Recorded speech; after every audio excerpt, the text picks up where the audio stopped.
जय सीताराम सीताराम सीताराम जय सीताराम सीताराम सीताराम सीताराम जय सीताराम सीताराम सीताराम सीताराम जय सीताराम सीताराम सीताराम सीताराम जय सीताराम जय सीताराम सीताराम सीताराम जय सीताराम सीताराम सीताराम सीताराम जय सीताराम सीताराम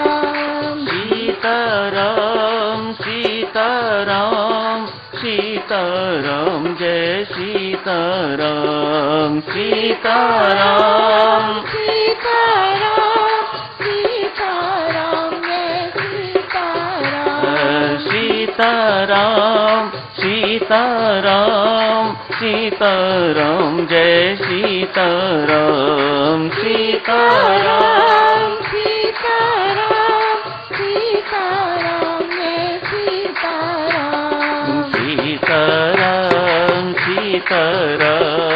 सीताराम जय सीताराम सीताराम सीताराम सीताराम जय सीताराम सीताराम सीताराम सीताराम जय सीताराम सीताराम सीताराम सीताराम जय सीताराम सीताराम सीताराम सीताराम जय सीताराम सीताराम सीताराम सीताराम जय सीताराम सीताराम सीताराम सीताराम जय सीताराम सीताराम सीताराम सीताराम जय सीताराम सीताराम सीताराम सीताराम जय सीताराम। बहुत बहुत धन्यवाद माला। आज के प्रसंग में साक्षी भगवान श्री मध्य मामा कैकेयी से आदेश पाके सीधे मां कौशल्या के महल में पहुंचे। मां कौशल्या उस वक्त हरिभजन में लगी हुई है। उस बेचारी को कोई पता नहीं क्या सूचना मुझे मिलने जा रही है। प्रभु राम राज्याभिषेक की बजाय वनगमन की चर्चा उनके साथ करते हैं, उन्हें सूचना देते हैं। बेचारी बिलक बिलक के रोने लग जाती है। मां का कलेजा फड़फड़ाने लगता है, तड़पने लगता है, बहुत दुखी होती है। मातेश्वरी लक्ष्मण साथी हैं। प्रभु राम जहां भी जाते हैं लक्ष्मण उनके साथ ही होते हैं। मां कैकेयी के महल में गए थे तो भी लक्ष्मण साथ थे। वहां क्या घटित हुआ लक्ष्मण ने सब कुछ देखा है, सुना है।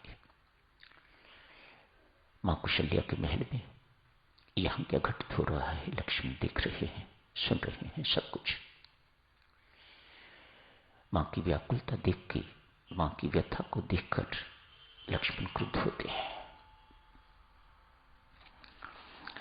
अब जी पड़ा लक्ष्मण इतने क्रुद्ध हैं जो आपके अधिकार को छीनने का मैं उनके प्राण छीन लूंगा, भले ही वह भरत क्यों ना हो या राजा दशरथ क्यों ना हो।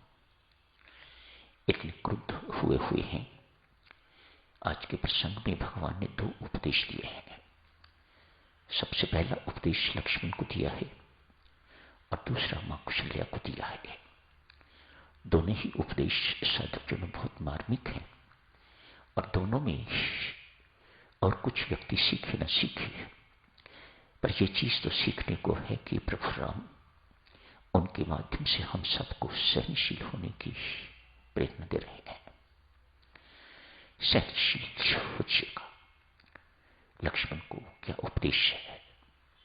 कहते हैं लखन, जो तुम कहते हो ठीक कह रहे हो, मुझे तेरे बल पर संदेह नहीं है। तुम चाहो तो धरती को उल्टा कर सकते हो, तेरे अंदर इतना बल है, मुझे तनिक भी संदेह नहीं। तुम ऐसा कर सकते हो, सारी की सारी धरती को तू प्राणियों के हीन कर सकता है। कोई प्राणी बच नहीं सकता, काल का प्रतीक है तू, कौन बचा सकता है तेरे से? तू जो कहता है बिल्कुल ठीक है, लेकिन ये समय नहीं है लक्ष्मण इस सब कुछ का। प्रभु राम बहुत मार्मिक उपदेश देते हैं लक्ष्मण को। सर्वप्रथम तो ये कहते हैं, लक्ष्मण देख, जो घटित हुआ है वह मेरे कर्मों के अनुसार हुआ है, दैवी घटना है, और दैव के साथ युद्ध नहीं किया जाता। उसकी बात को सहर्ष स्वीकार किया जाता है, उसको सहन किया जाता है।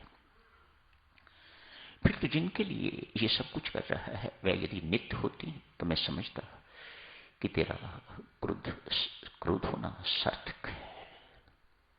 तो सारी वस्तुएं ही अनित्य हैं जिसके लिए तो ये सब कुछ कर रहा है।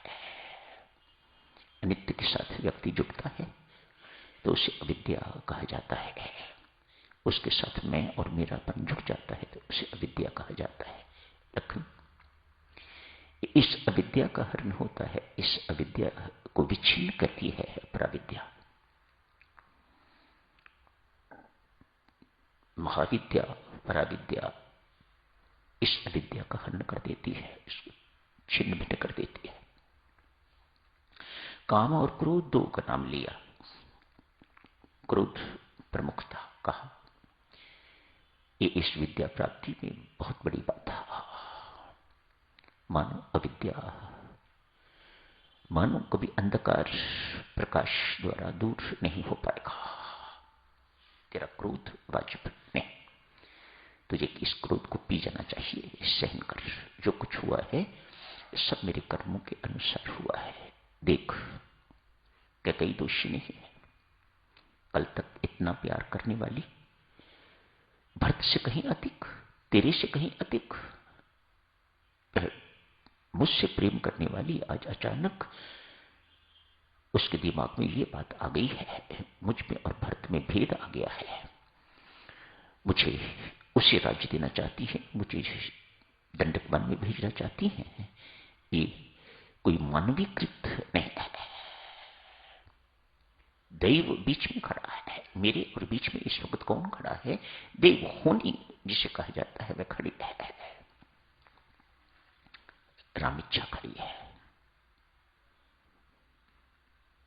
इसलिए ये क्रोध का अवसर नहीं है, इस सहन करने का अवसर है लक्ष्मण। घर की कला को इस प्रकार से उछालना नहीं चाहिए, उसे दबाना चाहिए, उसे सहन करना चाहिए, उसे शांत करना चाहिए। मां कैकेयी का, मध्यमा मां का बिल्कुल कोई किसी प्रकार का कोई दोष नहीं है, कोई दैवी शक्ति है, कर्मगति है जो बीच में आई हुई है, तभी ये सब कुछ घटित हुआ है। नहीं तो ये इतनी बड़ी घटना कभी घटित न होती।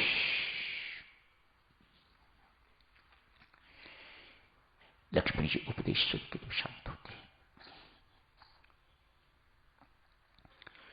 मां कौशल्या प्रभु राम के साथ जाने को तैयार हो रही है। मां का अधिकार है, अपने अधिकार को वे जिताते हुए कहती है, एक मां ने तुझे ये कहा है, मैं जननी हूं तेरी, मेरा अधिकार अधिक है तेरे ऊपर, उस अधिकार से कहती हूं कि मैं तेरे साथ दंडकवन में चलूंगी। प्रभु राम मां कौशल्या को उपदेश देते हैं यहां पर, वैदिक धर्म तेरा धर्म मातृश्वरीय नहीं है, पति की सेवा है तेरा धर्म, पुत्र के साथ तेरा धर्म नहीं बनता। लोग हंसेंगे, शास्त्र हंसेगा, श्रुतियां मजाक करेंगी, राम की मैया क्या निर्णय लिया है इसने, ये निर्णय ठीक नहीं है, तेरा पति के साथ ही रहना उचित बनता है, पति की सेवा करनी ही तेरा धर्म है।